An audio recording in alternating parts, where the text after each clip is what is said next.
Hello, welcome to Lemon Studios, where we talk anything and everything entertainment. I'm, of course, a lemon himself, Zeke Lemon, and this is my review for House of the Dragon Season 2, Episode 6. But before we get into that, let's get the house cleaning out of the way, shall we? I'm to leave a like. Comment below, let me know your thoughts on this week's episode of House of the Dragon, and of course, hit that subscribe button as it helps me grow into my YouTube career. I would greatly appreciate it. Now all out of the way, let's get into the review. So, I would say this episode of House of the Dragon was a little bit on the bottom tier of it. I think out of the six, this may be sixth for me. Now, this isn't to say this is a bad episode per se. It's just, there were 6 episodes and something had to be last. And out of all 6 episodes, this one hit the least for me. I wouldn't say this was filler. I wouldn't say nothing happened. I mean, stuff definitely happened in this episode, like Mysario and Rhaenyra. It looks like not Renee. I don't remember the girl's name. I know it starts with an R that is off with Rhaenyra's children. Looks like they may have found a bigger dragon than Vhagar that could come into play. Aegon broke up. Aemon is calling for Otto to come back. Alicent's no longer on the table. So stuff definitely happened in this episode. It's just out of the 6, it was the least engaging for me. Like, I was still very much entertained throughout, and it was a good episode. I still think this is very much a contender for best show of the year of 2024. It is between this and The Boys right now. But this episode was a little bit on the bottom for me. We'll kick off with Damien's storyline. Now, I have been very, not vocal, but I have shown that this storyline that he's doing, especially the supernatural stuff, it's just not for me. As someone who is usually a big fan of horror and all about the spooky stuff and, facing the past trauma, you would think I would be more into it, but for some reason, when it comes to Damien, it's just not. I have not been that connected to it.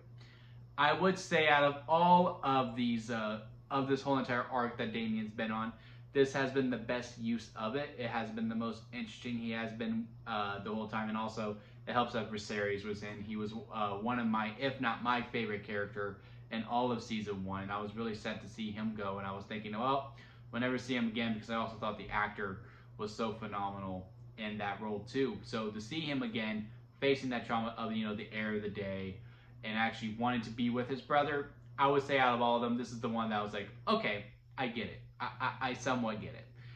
And also I like the conversation that he was having with the witch, and again, very engaging, where he was finally being vulnerable. It's like, look, I need help. Like, he wouldn't admit that he needed help. He'd be like, no, I just need counsel. And he goes, okay, no, I really do need the help.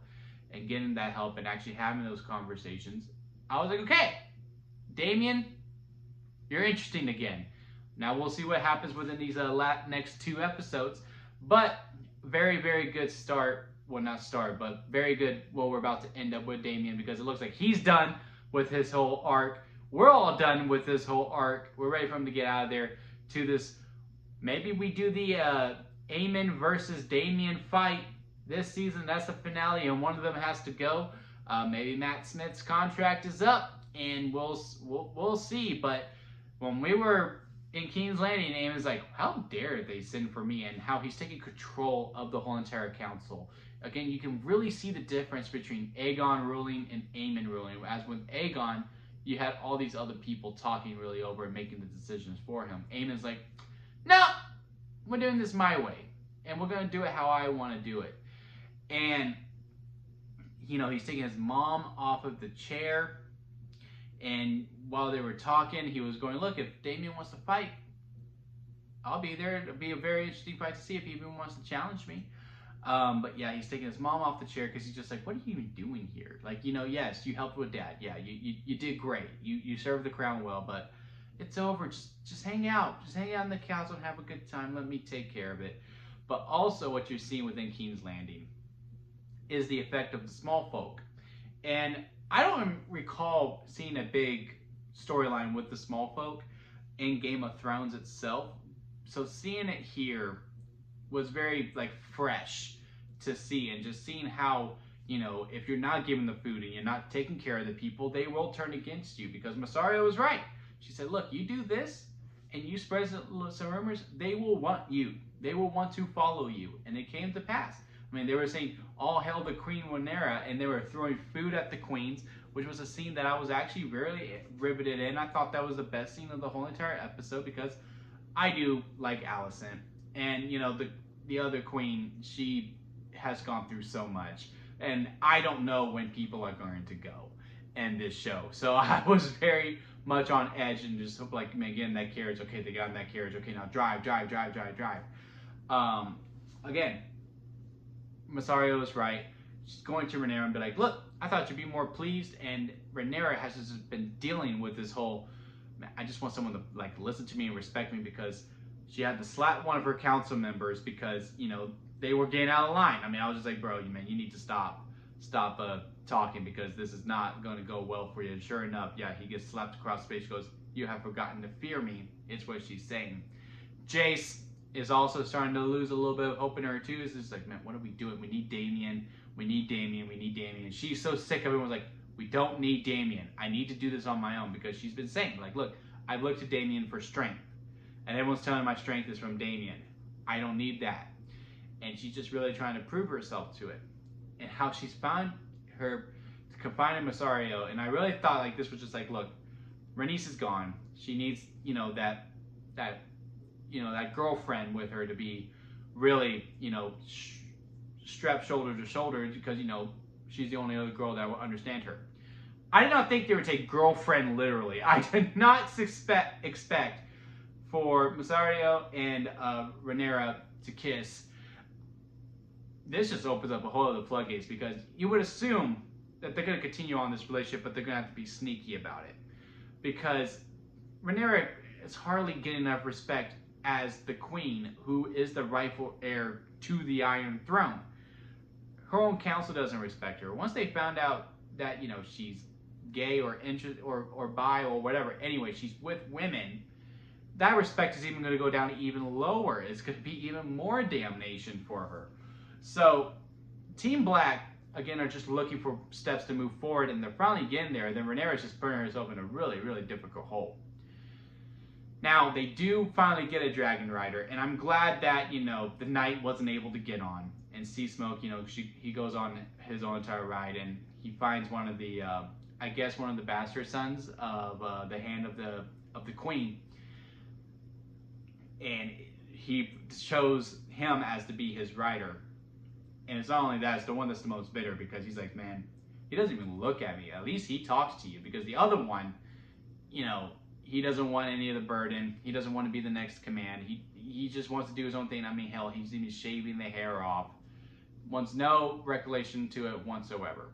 Now, granted, I guess since he got black hair and the other one got blonde hair, he does have to go bald, because so that it's not obvious. But anyway, the fact that he's the one that's on the right is very intriguing to me, to see how that dynamic's going to do with the queen and him, to see what that's going. Because again, he's the most bitter, because he's just like, man, he doesn't even look at me, he doesn't even talk to me. So again, this episode is another. I'm really curious to see what's happening in the forward, because you also got Aemon with Aegon awake. And it was really funny when Aemon was like, wow, that's great. I'm so happy he's alive. And then he's going in like, man, you better make this a long, freaking long health road, because I'm making a lot of moves here. Alicent kept getting a hold of Otto. Otto's gone missing. No one's ever seen him. Rhaenyra and Mysario, the hand with his two sons that doesn't want to claim yet. And then, again, I don't remember her name. It's not Rhaenys or Rhaenyra. It's like a mixture of the two. Renee, maybe that's her name. Seems like they found an even bigger dragon, bigger than Vhagar, or one that could at least go toe to toe with him, and that maybe she'll ride him, because there was a big burnt place while she was going on there walking. He's like, you lied to me. There is a dragon here, but yeah, it's wild. I don't know what to do. So again, just much more intriguing stuff to see what's moving forward. Again, another good episode. It's just not the top episode. It's maybe 6 out of the 6, but that doesn't mean that it was bad. I did still find enjoyment in it. It was just a whole lot of the same. Team Black is still looking for an army. Team Green is still, you know, kind of making moves, but at the same time, they just don't know who to really trust, because Aemon's kind of like unhinged, and they're just kind of waiting for the king to get up, but they don't really respect the king either. really curious to see how these next 2 episodes go, and seeing how this does land, to see if this does become the best TV show of 2024, or that will go to The Boys, because they do need to pick it up a little bit on House of the Dragon, in my opinion. But what did y'all think about it? Comment below, let me know. If you did make it this far in this episode, or this video, leave a like. I do greatly appreciate it. Hit that subscribe button as we do continue on this journey, along with many others. It's Deadpool and Wolverine week, so don't miss that review, so hit that subscribe for that. And until next time, guys, I'll see you here at Lemon Studios.